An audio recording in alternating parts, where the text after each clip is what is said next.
অতি কপিল হৰি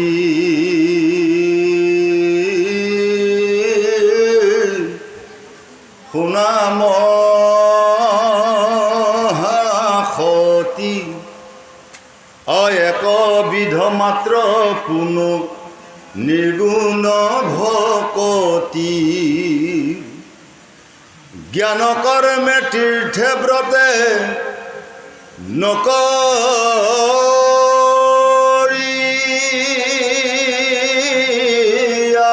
মন সুদৃঢ় বিশ্বাসে লৈও মুহূৰ্ত ৰণ মোৰ গুণ গণ কস্ৰ বনেতে তীক্ষ্ণ নিষ্কামে মুহূৰ্ত যাই নিমজয় মন নিৰ্গুণ ভকতি এহি কহিলো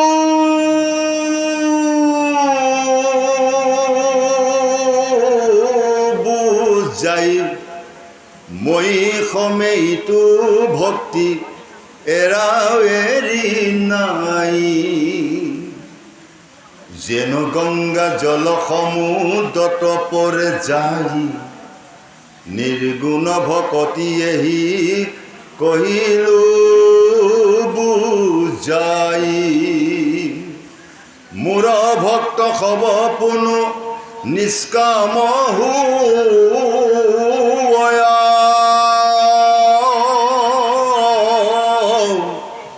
ঐ কথা নিশ্চয় মাৱ শুনি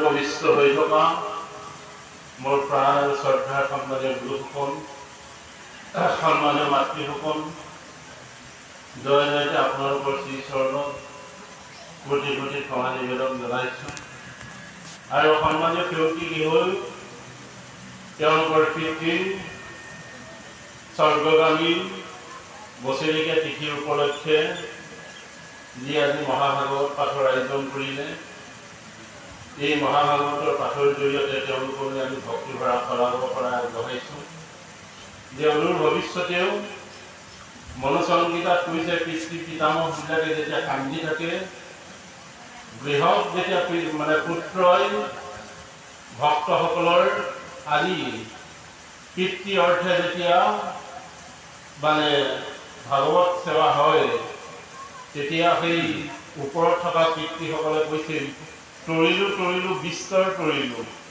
সৎ পুত্ৰৰ কাৰণে মই আজি উদ্ধাৰ পালোঁ বুলি পিতৃ পিতামহসকলে তাৰ পৰা ভৰত ৰজাই উপাখ্যানতো সেই শব্দটো লিখিছে সেইকাৰণে জীৱন যুদ্ধৰ প্ৰণালীৰ প্ৰক্ৰিয়াৰ মাজত পিতৃ আৰু মাতৃৰ অশেষ কষ্ট স্বীকাৰ কৰি পৃথিৱীত আমাক জন্ম দিয়াৰ যি সুপ্ৰবাদ ৰচনা কৰিলে তাৰ ঋণ সুধিবৰ কাৰণে পুত্ৰই 1000 বছৰ জন্ম লোৱাৰ পিছতো পিতৃ আৰু মাতৃৰ ঋণ সুধিব নোৱাৰে তাৰ কাৰণে আজি গুৰুসকল আৰু মাতৃসকল আমাৰ মোৰ চিৰ পৰিচিত আমাৰ সন্মানীয় অতুল দাই আজি উপাখ্যানটো নিৰ্ধাৰণ কৰিছে তাৰ কাৰণে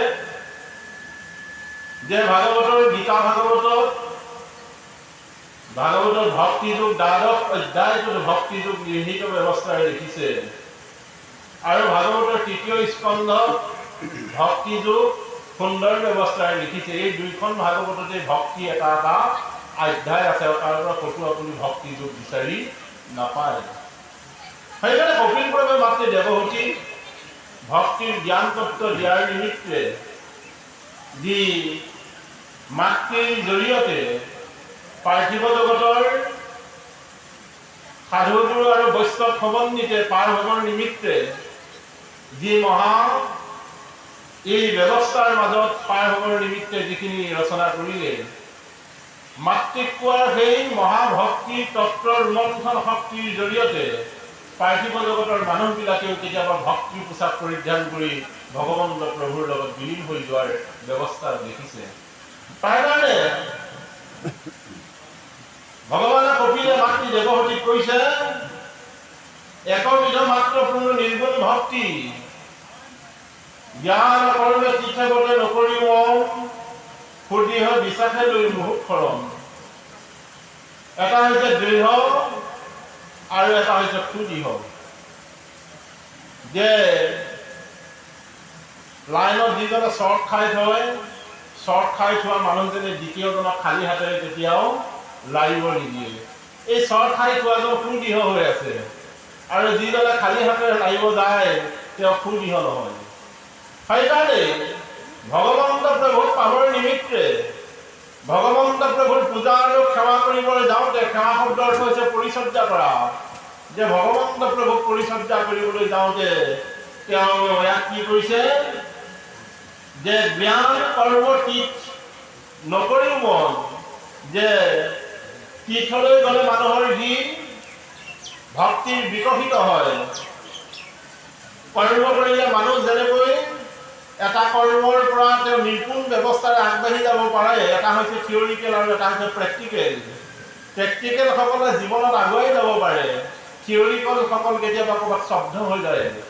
সেইকাৰণে ভগৱন্ত প্ৰভুৱে কৈছে তীৰ্থ ব্ৰত কৰি যিমান ফল পায় মোৰ চৰণত ভক্তি কৰিলে তাতোতকৈ বেছি ফল পায়।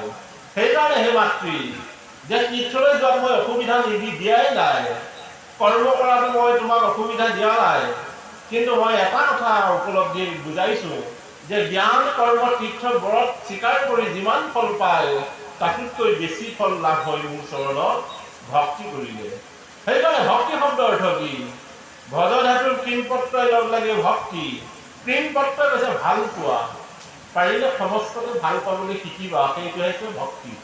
আমাৰ সন্মানীয় ছাৰদেৱে এটা কথা কৈছিল যে আমি যি জাত পাত পন্থ বিপন্থৰ ব্যৱস্থাৰে কাজিয়া কৰি আছো, এয়া হৈছে দৃঢ়। আৰু যিজন সুদৃঢ় হৈছে কৈছে সকলোৱেই ঈশ্বৰৰ সন্তান, অহং পৰম ব্ৰহ্মাস্মি। এটোপাল ব্ৰহ্মৰ পৰা আমি এটা এটা কৃষ্ণদাসী আত্মা হৈ জন্ম লাভ কৰিছো। আৰু জন্ম হোৱাৰ লাভ হোৱাৰ একমাত্ৰ উদ্দেশ্য আৰু সফল ব্যৱস্থাৰ যাবগৈ লাগিব ভগৱন্ত প্ৰভুৰ ভক্তি লৈ। আমি জীৱনত পৃথিৱীত যে জন্ম লাভ কৰিছো আমি সফল ব্যক্তি। আমাৰ ঘৰ আছে, কাৰোবাৰ চাকৰি আছে, কাৰোবাৰ ল'ৰা ডক্টৰ, কাৰোবাৰ ল'ৰা ইঞ্জিনিয়াৰ, আমি সফল ব্যক্তি, কিন্তু মহান হ'বলৈ শিকা নাই। সফল আৰু মহানৰ মাজত মহান এইটোহে যিজনে ভগৱন্ত প্ৰভুক ভক্তি কৰি পাৰ্থিৱ জগতৰ সমাজখনৰ লগত একেলগে বসবাস কৰাৰ যিটো উদ্দেশ্য আৰু প্ৰণালী, তেওঁক কৈছে মহান। আৰু আমি ঘৰ বাৰী টকা পইচাত যে মত্ত হৈ আছো, ই হৈছে সফল ব্যক্তি। সেইকাৰণে কৈছে সফলৰ আঁৰৰ ছবিখন যদি মহানতা হয় তেতিয়াহ'লে তেওঁৰ জীৱন কেতিয়াবা পূৰ্ণিমাৰ দৰে ধন্য হৈ পৰিব। তাকেই দেৱহতী মাতৃ ভগৱান কপিলে সেই কথাটো সিদ্ধান্ত দিছে।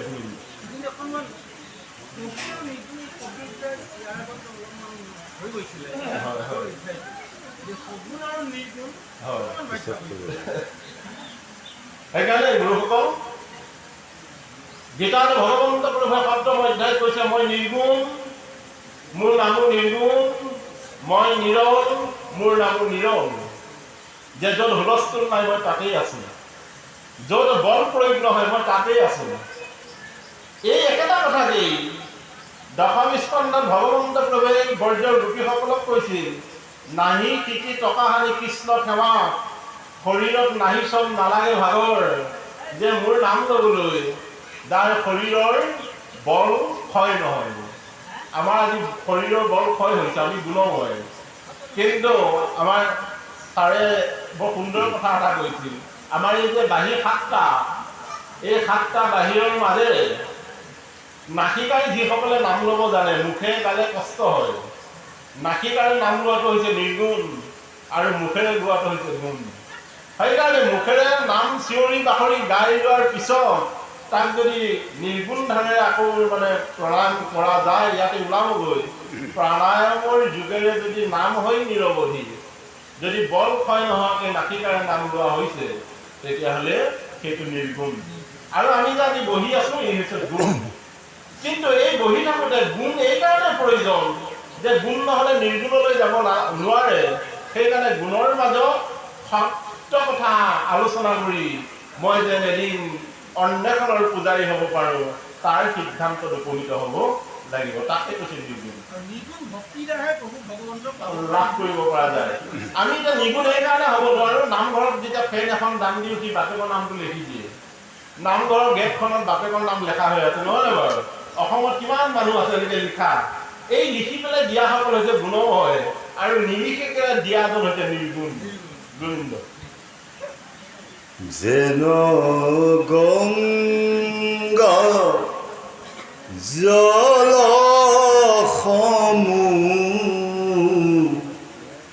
দত পৰে যায় নিৰ্গুণ ভকতি এহি কহিলো বুজা এ হৰিয়ে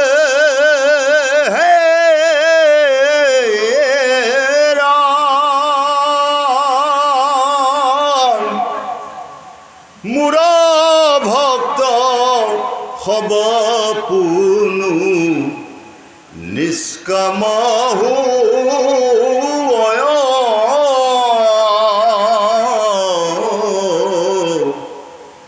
ই কথা নিশ্চয় মাও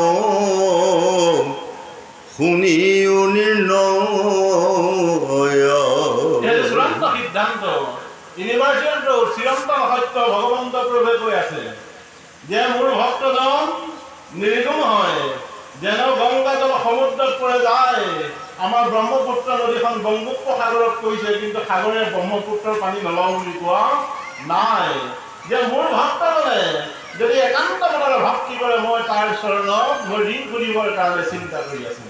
সেইকাৰণে গুৰুসকল, সন্মানীয় মাতৃসকল, যে ইয়াত কৈছে মোৰ ভক্ত হ'ব কোনো নিষ্কাম হৈ, এই কথা নিশ্চয় মই শুনিও নিৰ্ণয় যে মোৰ ভক্তজন সদায় নিষ্কাম ভাৱেৰে গতি নিৰ্ধাৰণ কৰিব। মোৰ ভক্ত ঈশ্বৰক ভাল পোৱাজন আৰু ভকতক ভাল পোৱাজন, যিজনে ভকতক ভাল পায়, মানুহক ভাল পায়, সেইজনে সদায় নিৰ্গুণ ভক্তি।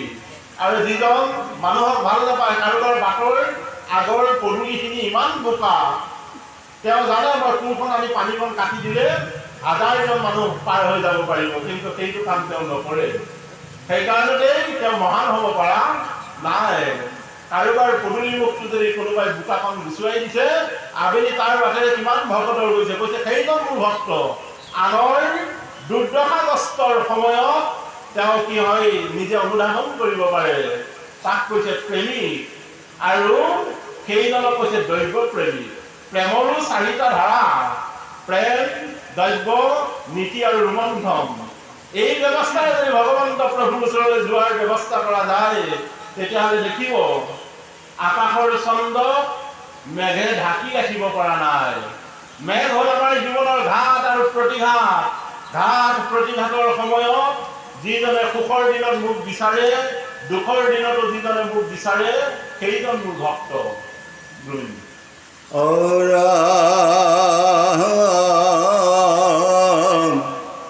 শালুক সামিপ মূৰ সাৰু বৰ সাজুৰ্য সহিতে মুখ্য পাঞ্চৰু চিকৰ মোৰ সেৱা বিনেয়াক কদাপি বৈষ্ণৱে মই যাচি দেও যদি তথাপি নলৱে। গুৰুসকল আৰু মাতৃসকল, ইয়াৰ ওপৰত বিশ্লেষণ কৰিছে শালুক্য, সামুপ্য, সাৰূপ্য আৰু এই আমাৰ 5 প্ৰকাৰ মুক্তি। কৈছে মোৰ ভক্তজনে জীৱনত মুক্তি নিবিচাৰে, মোৰ ভক্তজনে জীৱনত কেতিয়াও ৰজা হ'ব নিবিচাৰে। মোৰ ভক্তজন সদায় মোৰ ওচৰত ভক্তি কৰি ভাল পায়। তাৰ কাৰণে আজি শব্দ বিশ্লেষণ দিছে, সাজুৰ্য সহিতে মুখ্য পাঞ্চৰুচিকৰ এই 5 প্ৰকাৰ মুক্তি। সাজুৰ্য ভক্তি কৰিলে ভগৱন্ত প্ৰভুৰ নিচেই ওচৰতে থকা, সালোক্য হৈছে ভগৱন্ত প্ৰভুৰ লগতে থকা, সামূল্য হৈছে ভগৱন্ত প্ৰভুৰ নিচেই কাষতে তেওঁ অতিবাহিত কৰিব পাৰে।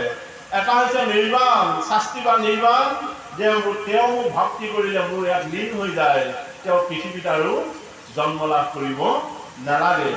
তথাপি ইয়াৰ পদত লিখিছে, মূৰ সেৱা দিলে কদাপি বৈষ্ণৱে, মই যাচি দিওঁ যদি তথাপি নলয়।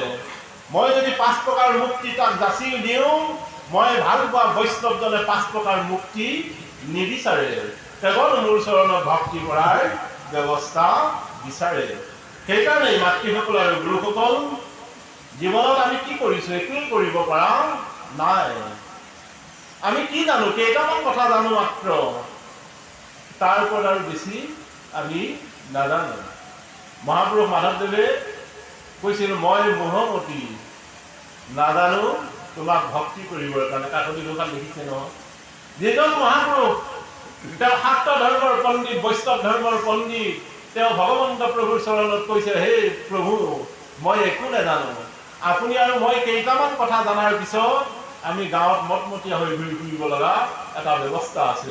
সেইকাৰণে মোৰ ভক্তজনে জীৱনত সদায় ভগৱন্ত প্ৰভুৰ ওচৰত তেওঁ সেৱ প্ৰতিপন্ন হয়, ভগৱন্ত প্ৰভুৰ লগত তেওঁৰ অসুবিধা নকৰে। সেইকাৰণে এই পদে আমাক বিশ্লেষণ কৰিছে, পাৰিলে ভক্তি কৰা, মই তোমাক অভয় ব্যৱস্থাৰে প্ৰদান কৰিম বুলি পদসমূহে আমাক দেখুৱাইছে। কৃষ্ণ যদি বোলাতে বেৰ তাৰা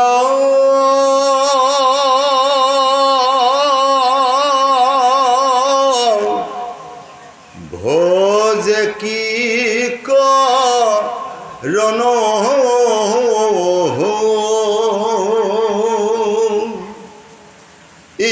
ইহাৰায়ুত্ৰম তেবে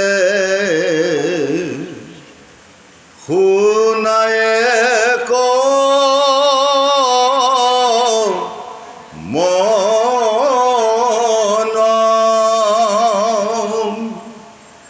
ভকতিহে মাতা তাখ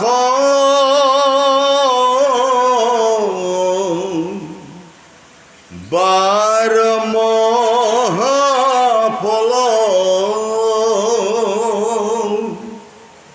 তাত বিনয়ান হবে দেখে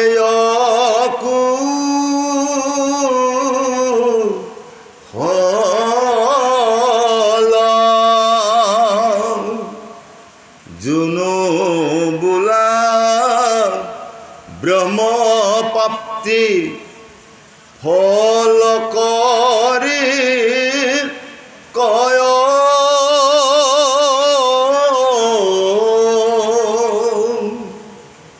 শুনিও কমাতৃ তেৱে ইহাৰণী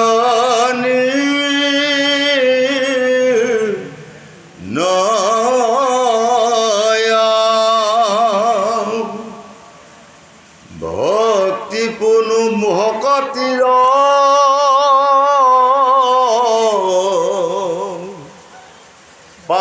প্ৰাসংগিক মাত্ৰ ভকতি কৰন্তে মুকু তিৰহুৱে পাত্ৰ।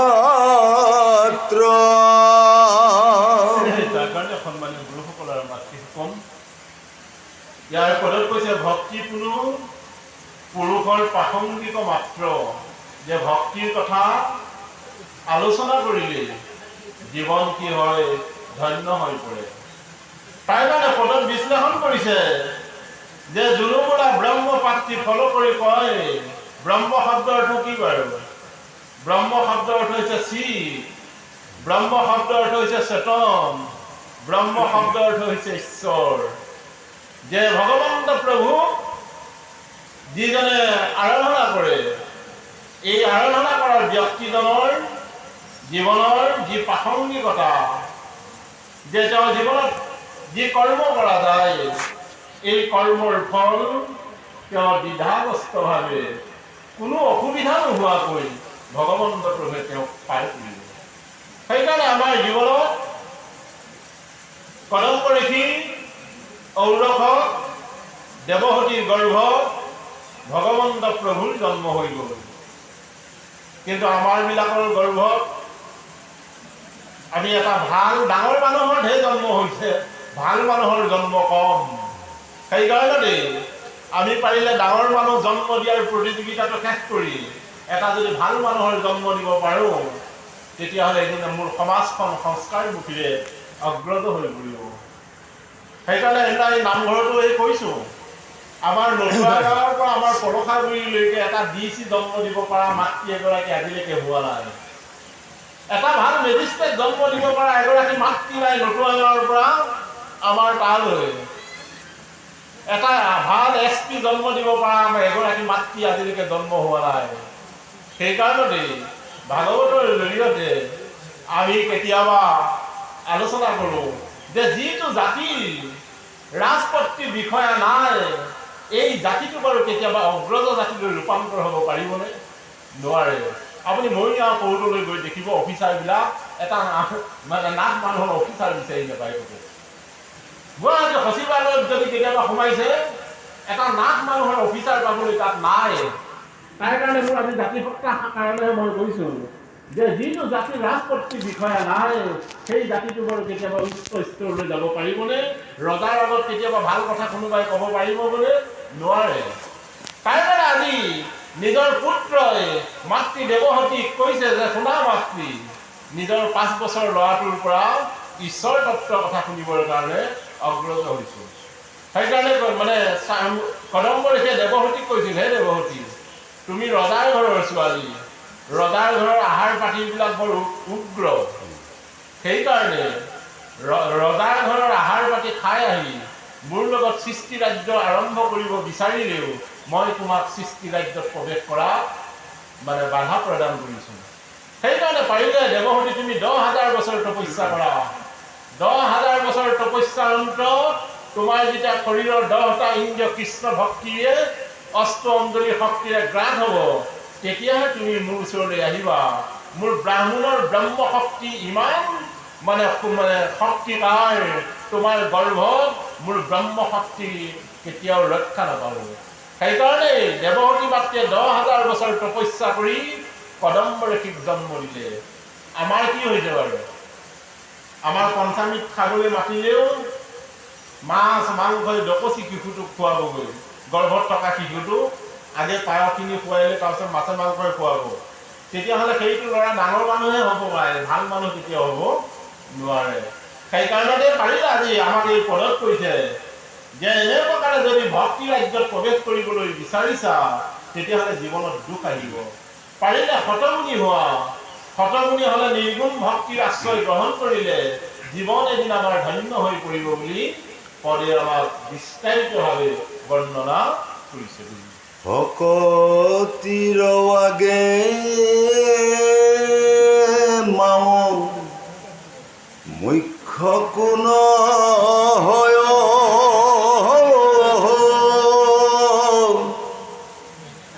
ভকতিয়ে মোক আতি অধীন কৰয়,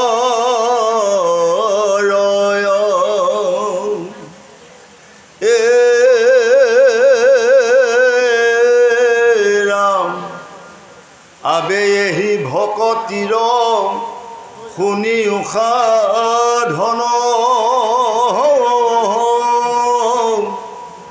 মুত সমৰ্পিয়া কৰি বেক কৰ্মগণ,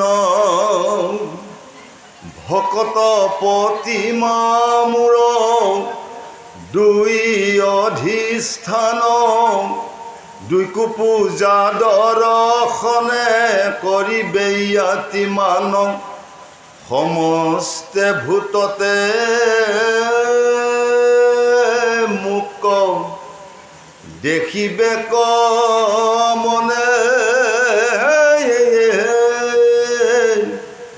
বিৰকত হুয়া সংগ এৰিব যতনে।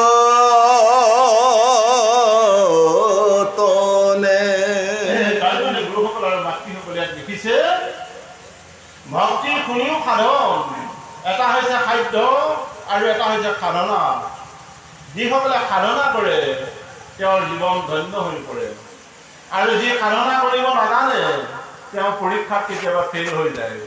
সেইকাৰণে মহাগুৰু মাধৱদেৱে ঘোষাত দেখিছে প্ৰাণ প্ৰয়াণৰ সময়ত বাট পৃথ কণ্ঠ যেতিয়া নিৰোধ হ'ব, মুখেৰে ৰাম বুলি ক'ব নোৱাৰিবা, কৃষ্ণ বুলি ক'ব নোৱাৰিবা, তুমি কি কৰিবা তেতিয়া? ডিঙিটো ঘেৰাই ঘেৰাই থাকিব নহয়। বেয়া বেয়া কৰ্মফল কৰাৰ কাৰণে মিতি কুটুমে ৰসগোল্লাবিলাক লৈ লৈ যাব।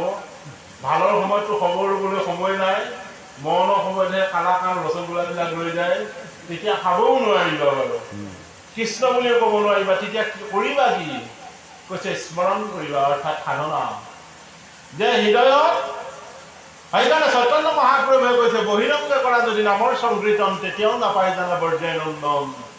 অন্তৰংগে কৰা যদি মোৰ প্ৰেম আসাদন তোমাৰ ভক্তিত মই হৈ থাকো পুষ্প নাৰায়ণ।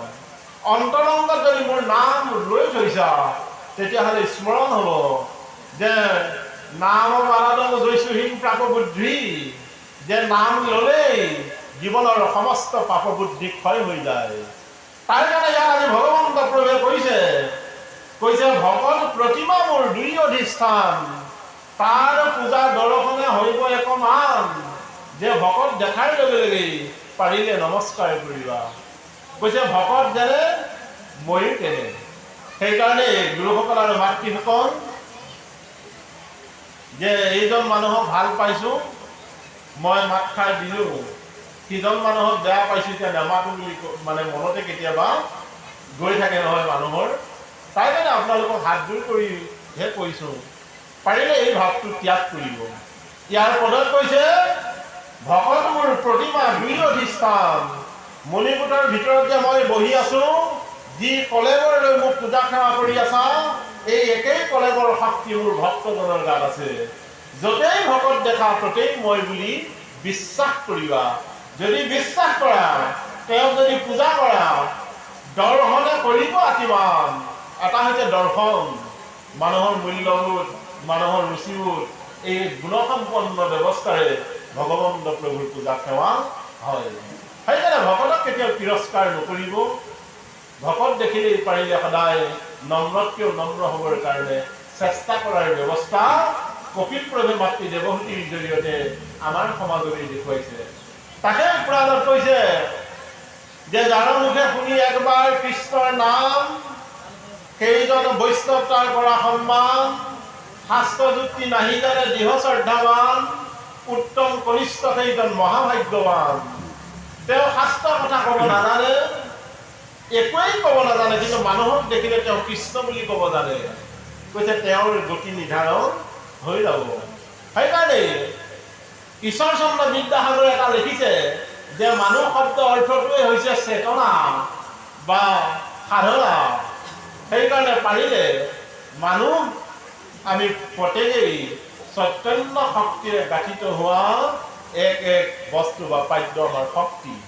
সেইকাৰণে মানুহে যদি সদায় জীৱশ্ৰেষ্ঠৰ ভিতৰত মানুহ শ্ৰেষ্ঠ, সেইকাৰণে মানুহে ভাল পোৱা কাম যদি কৰি যায়, তেতিয়াহ'লে আমাৰ মহাপুৰুষ গুৰুজনাই লিখি থৈ গৈছে পুৰা কলম। কৈছে নালাগে দেৱ দিব্য ঋষি হৈবে কম, নালাগে সম্ভোগত শাস্ত্ৰ বিস্তৰ জানাৰ কোনো প্ৰয়োজন নাই। মানুহৰ প্ৰতি যদি ভাৱ বিনিময় শুদ্ধ আৰু সততাৰে থাকে, সেইটো হৈছে ভক্তি স্তৰলৈ গতি নিৰ্ধাৰণ কৰিব। আমি যদি অতীতটো নিমন্ত্ৰণ কৰিবলৈ যাওঁ, আজি 20-25 বছৰ আগলৈকে এনেকৈ কিন্তু ভাগৱত চৰ্চা ব্যাখ্যা আমাৰ তেতিয়া চলা নাছিল। আৰু আমাৰ এই লোকলাগৰ কথাই কওঁ যদি সেই 20-25 বছৰ আগত আমাৰ যিমানখিনি শিক্ষিত আছিলে আজিৰ তুলনাত একেবাৰেই তাকৰ আছিলে। এতিয়া আমি দেখিছোঁ আমাৰ নিজৰ গাঁও বা আমাৰ অঞ্চলতেই যে শিক্ষিত হাৰ বহুত বেছি, ভাগৱত পাঠ বহুত বেছি। কিন্তু তুলনা কৰি যদি চাওঁ সেই আজি 25-30 বছৰ অতীতৰ লগত আজিৰ সময়টো সেই মৰম, সেই স্নেহ, সেই সহযোগিতা, সেই শ্ৰদ্ধা, সেই ভক্তি, সেই মৰম এইবোৰ আমি প্ৰত্যেকে যদি নিজক প্ৰশ্ন কৰোঁ তেতিয়াহ'লে উত্তৰটো ওলাই কি হৈ গৈছে। ইয়াৰ মূলতে আমি ভাগৱত আচলতে ভাগৱতৰ যিটো তত্ত্ব সেইটো দেখা চাওঁত আমি চলাই আছো নে ভাগৱতক আমি ভালকৈ বুজিয়েই পোৱা নাই। ইয়াৰ অন্তৰত কি সোমাই আছে যে আমি আমাৰ মাজত মৰম, স্নেহ, সহানুভূতি, মানৱীয় যিটো গুণ ধৰ্মৰ ওপৰত আছে মানৱতাই শ্ৰেষ্ঠতা। আৰু আপুনি অতি সুন্দৰ ব্যাখ্যা চলাই আছে মানৱতাৰ কথা, ইংগিত দি আছে বাটপথৰ কথাটো সুন্দৰ এটা কথা কৈ দিলে। ইয়াতকৈ আৰু কি বুজাই দিব, অতি সুন্দৰ উৎকৃষ্টমানৰ ব্যাখ্যা হৈছে। গতিকে বৰ দুখ লাগে শিক্ষাৰ হাৰ বাঢ়ি গ'ল, ভক্তি কথাবিলাক বেছি বিশ্লেষণ হ'ল। আগত ইমান পাঠক নাছিল, আগত ইমান ব্যাখ্যাগাৰ নাছিল, কিন্তু দেখা গৈছে আগৰ দিনত বহুত কথাই জানে, কিন্তু নাই একতা, নাই মৰম, নাই শ্ৰদ্ধা, নাই সহানুভূতি। গতিকে আমি ভাগৱত যে ব্যাখ্যা কৰি আছো, চলাই আছো, কিয় আমাৰ এইটো হ'বলৈ পাইছে? অপৰাধ ক্ষমা কৰিব আইসকল, দেউতাসকল, গুৰুসকল। আমাৰ শুদ্ধ মগজে এইবিলাক প্ৰশ্ন আমাৰ হৃদয়ত বহুত কষ্ট দি থাকে। এই কথাবিলাকে আমাক কষ্ট দি থাকে, কিন্তু সুন্দৰকৈ ঈশ্বৰ কিন্তু খুৱাই আছে, দৰমহা পাইছো, সুন্দৰকৈ খাই বৈ আছো। এই কথাবোৰে আমাৰ অন্তৰত বহুত দুখ দি থাকে। গতিকে ইয়াৰ ৰহস্যবিধা অন্তৰত কি আছে অকণমান কেনেধৰণে আৰু ব্যাখ্যা আমি শুনিম, কেনেধৰণে আমি বুজিম, কেনেধৰণে উপলব্ধি কৰিম, যাৰ ফলত আমাৰ গাঁওখনৰ বিভেদ যিবিলাক নোহোৱা হ'ব। বেলেগ জাতি, বেলেগ ধৰ্ম, শৈৱ, শাক্ত, বৈষ্ণৱ, মই হিন্দু, মুছলমান, খ্ৰীষ্টান, বাইবেলৰ এইবিলাক কথা বাদ দিছোঁ। আমাৰ যিটো জাতি, আমাৰ জাতিটোৰ মাজতে নিজকে মই প্ৰশ্ন কৰিবলৈ কিয় আমাৰ সেইখিনি নোহোৱা হৈ গৈছে, নে আৰু আমি ভালকৈ পাঠ কৰিব লাগিব নেকি? ক্ষমা কৰিব আইসকল, দেউতাসকল, গুৰুসকল। তাৰ কাৰণে গুৰুসকল মানে আমাৰ সন্মানীয় গুৰুজনে বৰ সুন্দৰকৈ কথা এটা কৈছে, লিখিছেও। শিক্ষাৰ মানে যিটো মানদণ্ড, লক্ষীনাথ বেজবৰুৱাৰ পাহি বুলি কৈ অকণমান মানে আলোচনী অকণমান আছে, কেতিয়াবা ক'ৰবাত বজাৰ পালে কিনিব। তেওঁ লিখিছে যে কিতাপৰ শিক্ষাই শিক্ষিত হোৱাৰ উপৰিও যদি সেই শিক্ষাৰ লগত বাস্তৱ জ্ঞান জড়িত হৈ নাথাকে, সেই শিক্ষাৰ মূল্য কি? বাস্তৱ জ্ঞানটো হৈছে গাঁৱৰ ককাই ভাইৰ লগত তোমাৰ যদি মকামিলাই নাই, তেতিয়াহ'লে তোমাৰ সেইবাৰ শিক্ষাই কিবা কাম কৰিবনে বাৰু? আগৰ দিনত এনেকৈ ভাগৱত পাঠ হোৱা নাছিল, আগৰ দিনত তেনেকৈ ব্যাখ্যাচাৰ্য নাছিল বা কমকৈ আছিল, কিন্তু মানুহখিনি শুদ্ধ আছিল। আগতে মানে বিয়া বাৰুত 9টা ছাগলী পিছফালে বান্ধি ৰখাৰ ব্যৱস্থা নাছিল, কিন্তু এতিয়া বিয়া বাৰুবিলাকত 9টামান ছাগলী বান্ধি থয়। এই শিক্ষিত সমাজখনৰ কাম। সেইকাৰণে ভাগৱতৰ পুৰঞ্জন উপাখ্যানত লিখিছে, অশুদ্ধ ব্যাখ্যাচাৰ্যৰ নাকৰ শ্বাস প্ৰশ্বাসটোৱেও ভকতজনক শুদ্ধ কৰিব নোৱাৰে। সেইকাৰণে অশুদ্ধ পাঠকজনৰ শ্বাস প্ৰশ্বাসে সমাজ সংস্কাৰ কৰিব নোৱাৰে। আমি যে কথা কৈ আছো, এইদিকে কাৰ্বন ডাই অক্সাইড ওলাই গৈ আপোনাৰ হৃদয়ত যদি ক্ৰিয়া নকৰে, তেতিয়াহ'লে এই যুক্তিখিনি অসাৰ হৈ পৰে। সেইকাৰণে আজি দেখিব যে হলংগজ ভকতে বোলে দধিভাৰ লৈ খাওঁতে পিন্ধনতে তাকেই ভকত বুলি কয়।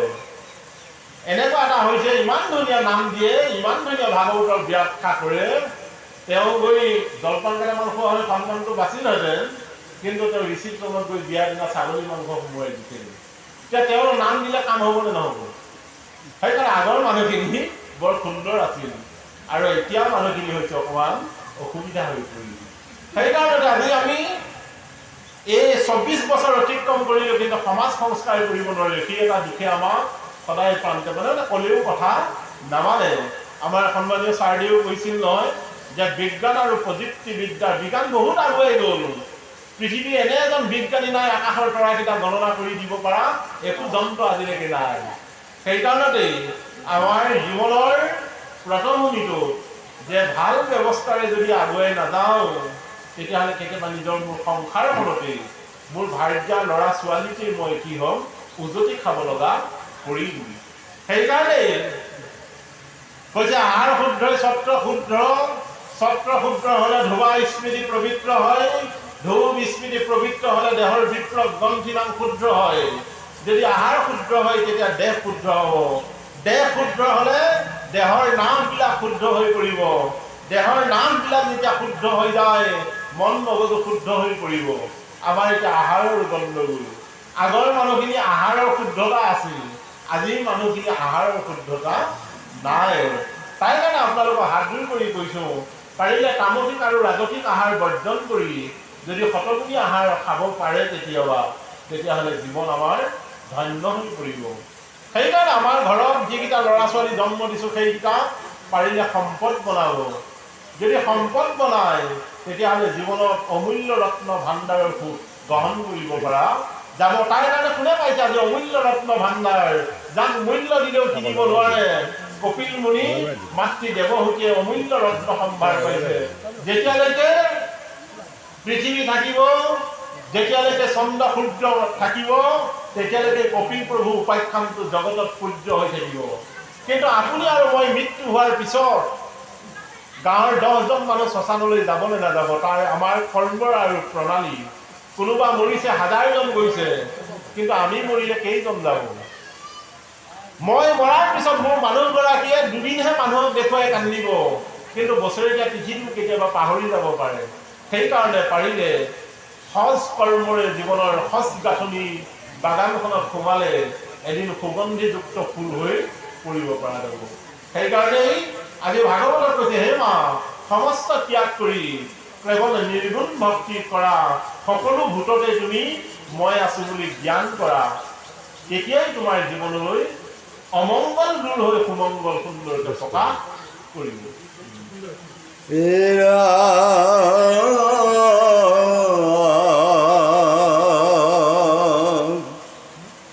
সমানত মৈত্ৰী উত্তৰ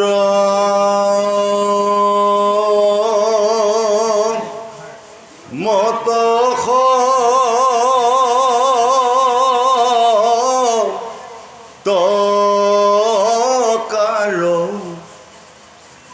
দৰিদ্ৰত দয়া কৰি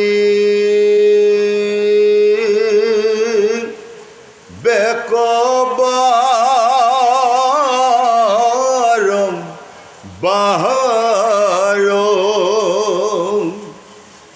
গীতা ভাগৱত শাস্ত্ৰ কৰিবে শ্ৰৱণ সাধু সংগে মোৰ নাম কৰিবে কীৰ্তন ইশ বসাধন যিটো কৰিবে আশ্ৰয় অনায়াসে মুত তাৰ চিত্ৰ নিমজয় পুষ্পৰসু জ্ঞান যেন প্ৰৱেশে নাশাত